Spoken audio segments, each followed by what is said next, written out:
Hello guys, welcome to Master Ipong TV. At nagsimula na po ang Tour de Master Ipong 2024 MTB Open and Newbie category. Andito na po sila, kasama ko na po ang mga mountain bikers natin na mga kabataan, Novo Ecijano. So ito po, andito na po kami sa, papunta na po kami Villa Aurora. Andito na po kami sa may bandang Palayan.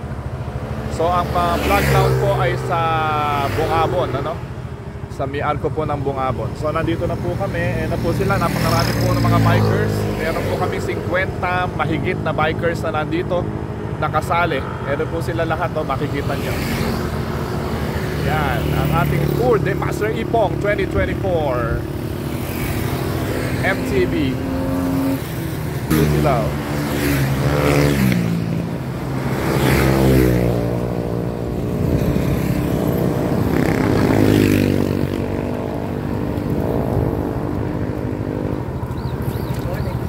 Morning, good morning. Good luck, good luck.